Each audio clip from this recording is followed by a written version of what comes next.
नमस्कार। एजू हितेन गोसाई चैनल में सभी छात्र छात्राओं का हार्दिक स्वागत है। आज हम 12वीं कक्षा में हरिवंश राय बच्चन की जो बीत गई सो बात गई काव्य का अभ्यास करेंगे। जो बीत गई सो बात गई काव्य का अभ्यास करें उससे पहले उसके कवि हरिवंश राय बच्चन के जीवन के बारे में थोड़ा सा परिचय प्राप्त करेंगे। हालावादी कवि हरिवंश राय बच्चन का जन्म 1907 ईस्वी सन में उत्तर प्रदेश के इलाहाबाद में हुआ था।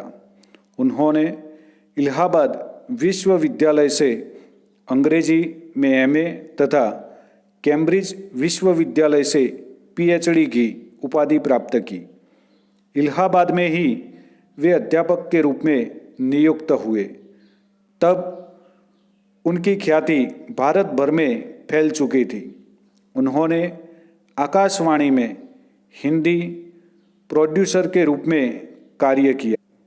भारत सरकार के विदेश मंत्रालय के विशेषाधिकारी पद को भी उन्होंने शोभान्वित किया। बच्चन जी ने अभ्युदय पत्रिका के संपादक के रूप में भी कार्य किया। उनकी मृत्यु सन 2003 ईस्वी सन में हुई। हिंदी साहित्य में हालावाद के प्रवर्तक का श्रेय बच्चन जी को जाता है। हरिवंश राय जीवन के राग विरागी, मस्ती और विषाद के कवि हैं। उन्होंने विश्व साहित्य के कुछ अमर ग्रंथों के प्रामाणिक अनुवाद कार्य भी किया है।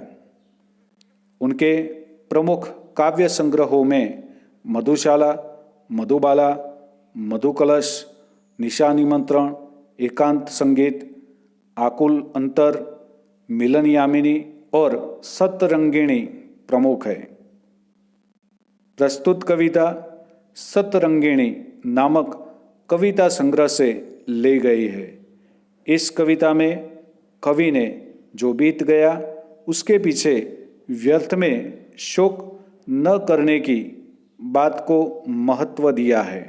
तो आइए देखते हैं यह काव्य जो बीत गई सो बात गई। जो बीत गई सो बात गई। जीवन में एक सितारा था, माना वह बेहद प्यारा था। वह डूब गया तो डूब गया। अंबर के आनंद को देखो, कितने इसके तारे टूटे, कितने इसके प्यारे छूटे। जो छूट गए फिर कहाँ मिले, पर बोलो टूटे तारों पर कब अंबर शोक मनाता है। जो बीत गई सो बात गई। जो बीत गई सो बात गई अर्थात जो बीता हुआ है, जो भूतकाल है, उसे जाने दीजिए। वह वापस आने वाला नहीं है। उसे भूलना ही बेहतर है, अच्छा है। जीवन में एक सितारा था। सितारा यानी कि तारा। तो जीवन में एक सितारा था। जीवन में कोई व्यक्ति तुम्हें अत्यधिक प्रिय था, तुम्हारा चहीता था, तुम उस पर सब कुछ न्यौछावर कर देते थे। माना वह बेहद प्यारा था, वह तुम्हें अत्यधिक प्रिय था, उसके बिना तुम रह नहीं सकते थे, जी नहीं सकते थे। वह डूब गया तो डूब गया। डूब जाना मतलब अस्त होना। मानो कि वह डूब गया मतलब अस्त हो गया है, बिछड़ गया है तुमसे, तुम्हारे पास से दूर चला गया है, तो अब वापस आने वाला नहीं है। डूब गया तो डूब गया। अंबर के आनंद को देखो। अंबर यानी कि आकाश। आकाश के आनंद यानी कि मुख। आकाश के मुख को देखिए, कितने इसके तारे टूटे। आकाश में भी बहुत सारे तारे हैं। वह रोज बरोज बहुत सारे तारे बिखर जाते हैं, टूट जाते हैं। कितने इसके प्यारे छूटे। और इन तारों में कई तारे तो इसके लिए बहुत ही अहम, महत्वपूर्ण, या तो उसके प्रिय है, उसके चहीते हैं। तो ऐसे बहुत सारे उसके प्यारे या तो प्रिय तारे भी उससे अलग हो जाते हैं, टूट कर बिखर जाते हैं। जो छूट गए फिर कहाँ मिले। और एक बार जो तारा बिखर कर टूट जाता है वह दोबारा वापस नहीं आता है, वह दोबारा लौट कर नहीं आता। पर बोलो टूटे तारों पर कब अंबर शोक मनाता है। तो इन टूटे हुए तारों पर, अपने प्रिय तारों पर कभी आकाश ने शोक या तो खेद प्रकट किया हो, दुख प्रकट किया हो, ऐसा कभी देखा नहीं गया। वह कभी शोक नहीं प्रकट करता। क्यों? जो बीत गई सो बात गई। मतलब जो बीत गया है, जो चला गया है, उसे भूल जाइए, उसे छोड़ दीजिए। इसी में हमारी भलाई है। जीवन में वह था एक कुसुम, थे उस पर नित्य निछावर तुम। वह सूख गया तो सूख गया, मधुवन की छाती को देखो। सूखी कितनी इसकी कलियां, मुरझाई कितनी वल्लरिया। जो मुरझाई फिर कहाँ खिली। पर बोलो सूखे फूलों पर कब मधुवन शोर मचाता है। जो बीत गई सो बात गई। अर्थात यहाँ पर हरिवंश राय बच्चन क्या कहना चाहते हैं? जीवन में वह था एक कुसुम, थे उस पर नित्य निछावर तुम। जीवन में, तुम्हारे जीवन में कोई व्यक्ति कुसुम की तरह, फूल की तरह तुम्हें प्रिय था। कोई व्यक्ति फूल की तरह तुम्हें अत्यधिक प्रिय था। थे उस पर नित्य निछावर तुम, और तुम भी उस पर समर्पित थे। उसकी खुशी तुम्हारी खुशी, उसका दुख तुम्हारा दुख, तो तुम उस पर समर्पित थे। उसके लिए कुछ भी करने के लिए तैयार थे।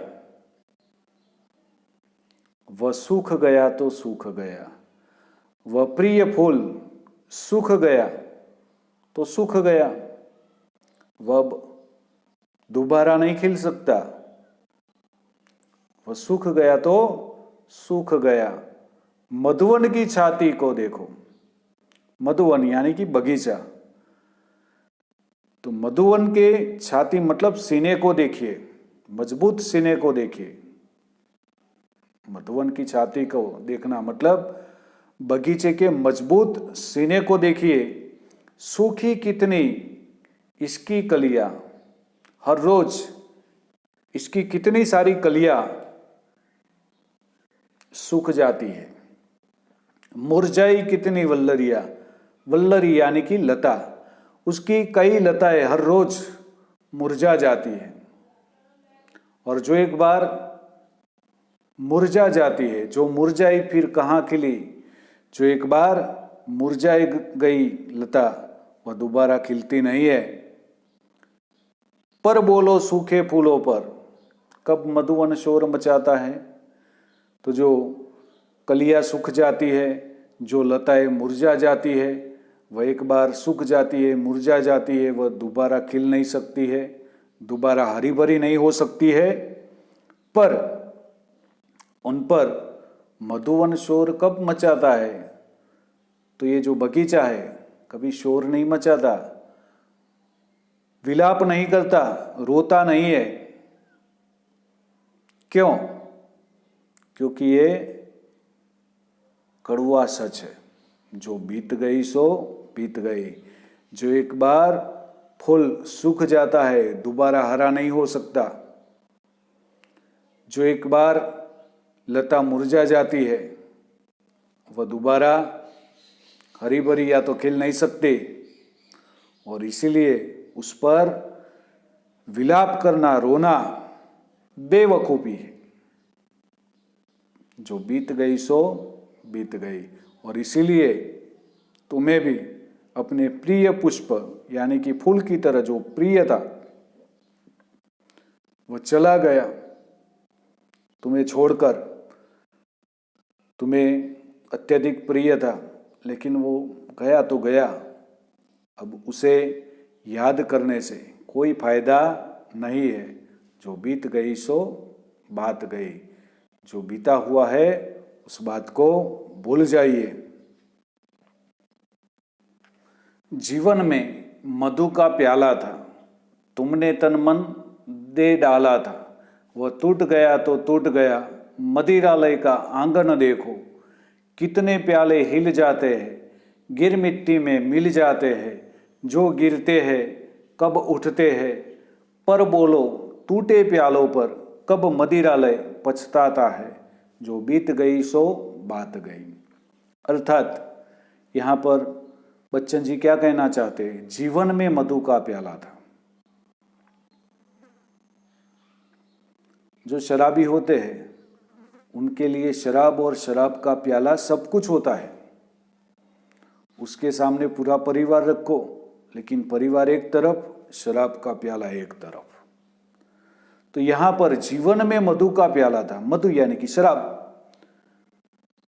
तो शराब के प्याले की तरह वह तुम्हारे लिए अत्यंत प्रिय था, तुमने तन मन दे डाला था और उस पर तुमने अपना तन मन सब कुछ न्यौछावर कर दिया था।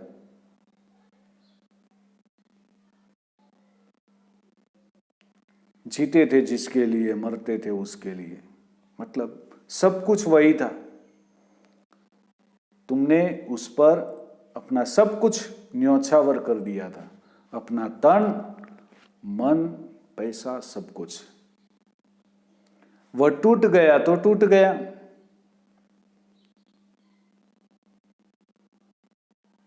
जो ये तो सनातन सत्य है कि जो जन्मा है उसका मृत्यु निश्चित है। जो हमारी आंखों के सामने आज दिखाई देता है वह सर्वस्व नश्वर है, नाशवंत है। तो ये प्याले की क्या विसात, या तो कोई भी प्रिय व्यक्ति हो उसकी भी क्या विसात, उसे भी तो जाना है। वह टूट गया तो टूट गया, मतलब वो प्रिय प्याला टूट गया तो टूट गया। जो तुम्हारे जीवन में शराब के प्याले की तरह प्रिय था, उस पर तुम हर तरह से न्यौछावर थे, अब वह टूट गया, अस्त हो गया, नहीं रहा, मौजूद नहीं रहा, तो टूट गया। मदिरालय का आंगन देखो, मदिरालय, आलय यानी कि मकान, निवास स्थान, मदिरा का निवास स्थान, शराब खाना। तो मदिरालय का आंगन देखो, शराब खाने का आंगन देखो, कितने प्याले हिल जाते हैं, गिर मिट्टी में मिल जाते हैं। तो मदिरालय में अगर हम जाए, उसकी मुलाकात ले, वैसे तो नहीं जाना चाहिए, ये पढ़ना बेहतर है, यही से हम संतुष्ट है, मदिरालय में हमें नहीं जाना है। लेकिन वहां पर कितने प्याले हिल जाते हैं। तो फिल्मों में तो हम देखते हैं अक्सर कि जो शराब के प्याले हिल जाते हैं और फिर गिर मिट्टी में मिल जाते हैं। मिट्टी में मिल जाना, नष्ट हो जाना, नीचे जैसे ही धड़ाम से गिरता है टूट जाता है, टूटकर बिखर जाता है। तो गिर मिट्टी में मिल जाते हैं, जो गिरते हैं कब उठते हैं। दूसरी अहम बात, जो गिरते हैं कब उठते हैं। गिरा हुआ जो व्यक्ति है उसका उठना बहुत ही मुश्किल है, इसलिए गिरने से पहले संभल जाना जरूरी है। तो जो गिरते हैं कब उठते हैं। जो प्याला नीचे गिर गया है अब वह दोबारा खड़ा नहीं हो सकता, पर बोलो टूटे प्यालों पर कब मदिरालय पछताता है। लेकिन इन टूटे हुए अपने इन प्रिय प्यालों पर मदिरालय कभी पछतावा नहीं करता, कभी उस पर शोक नहीं करता। क्यों? जो बीत गई सो बात गई, जो बीता है उसे भूल जाइए। मदिरालय ये जानता है कि ये तो भूतकाल हो गया है, वह भविष्य नहीं हो सकता, उसको भूलने में ही फायदा है। और इसीलिए हमें भी ऐसे प्रियजनों को बुलाने में ही हमारी भलाई है। मृदु मिट्टी के है बने हुए, मधुगट फूटा ही करते हैं, लघु जीवन लेकर आए हैं, प्याले टूटा ही करते हैं। फिर भी मदिरालय के अंदर मधु के गट है, मधु प्याले हैं। यहाँ पर बच्चन जी क्या कहना चाहते हैं कि ये जो मधुगट होते हैं, शराब के जो घड़े होते हैं, वह मृदु मिट्टी के, कोमल माटी के बने हुए होते हैं। मतलब उसका टूटना तो तय ही है, वह सदा के लिए नहीं है, कायम के लिए नहीं है। दूसरी बात यहाँ पर बताते हैं, लघु जीवन लेकर आए हैं, प्याले टूटा ही करते हैं। जो कांच के ग्लास प्याले होते हैं, उनका आयुष्य भी 100 साल या तो कोई बहुत लंबा ऐसा नहीं होता है, छोटा आयुष्य लेकर आते हैं। तो उसका टूटना तय ही है, निश्चित है। फिर भी मदिरालय के अंदर, शराब खाने के अंदर मधुगट भी होते हैं और मधु के प्याले भी होते हैं। क्यों?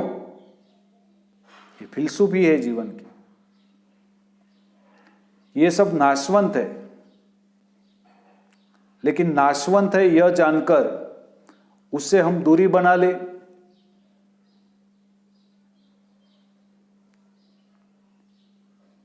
ये अच्छी बात नहीं है। इसीलिए नाशवंत होने के बाद भी मदिरालय अपने आंगन में वो गट, वो प्याले सब कुछ रखता है। इसीलिए हमें भी यही सीखना है कि नाशवंत है, इसलिए हमसे उसे दूर रखना या तो अपने आप से उसे दूर कर देना, ये ठीक नहीं है। तो जीवन का एक क्रम है, सभी चीज़ें नाशवंत है, लेकिन जब तक है तब तक हमारे साथ रहनी चाहिए, ये बात बताना चाहते हैं। जो मादकता के मारे हैं वे मधु लूटा ही करते हैं, वह कच्चा पीने वाला है जिसकी ममता गट प्यालों पर, जो सच्चे मधु से जला हुआ कब रोता है, चिल्लाता है, जो बीत गई सो बात गई। जो मादकता के मारे हैं, मादकता के मारे, नशे के अभ्यस्त, जिनको बार बार नशा करने की आदत है, ऐसे लोग, मादकता के मारे, नशे के अभ्यस्त लोग, वे मधु लूटा ही करते हैं। वो तो शराब को पीते हैं। शराब की इन चीजों पर उनका मोह नहीं होता है, सिर्फ शराब पर मोह होता है। वो शराब को पीते हैं, मधु को लूटा करते हैं। समझिए यहां पर, वह कच्चा पीने वाला है जिसकी ममता घट प्यालों पर। अब पीने वालों के भी 2 प्रकार बताए बच्चन जी ने यहां पर, पक्का पीने वाला और कच्चा पीने वाला। पक्का पीने वाला सिर्फ शराब पर मोह है, कच्चा पीने वाला शराब पर मोह नहीं है, लेकिन शराब जिसमें रखी जाती है उन साधनों में मोह है।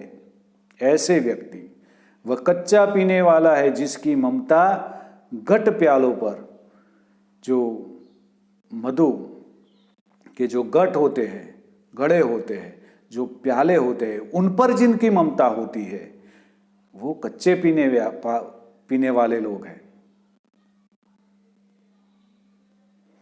जो सच्चे मधु से जला हुआ कब रोता है, चिल्लाता है। और जो सच्चा मधु से प्रेम करता है, शराब से प्रेम करता है, वह इन शराब के साधनों पर कभी रोता चिल्लाता नहीं है। जो बीत गई सो बात गई। यहां पर कवि बच्चन जी क्या कहना चाहते हैं, बहुत अहम बात है। जीवन की जो असली फिलसूफी जानने वाले लोग हैं वो सच्चे शराबी है। जीवन की असली फिलसूफी क्या? जो आना है वो जाना है, जो आज है कल नहीं, जो जन्मा है उसे मरना है। वो फिलसूफी जो जानते हैं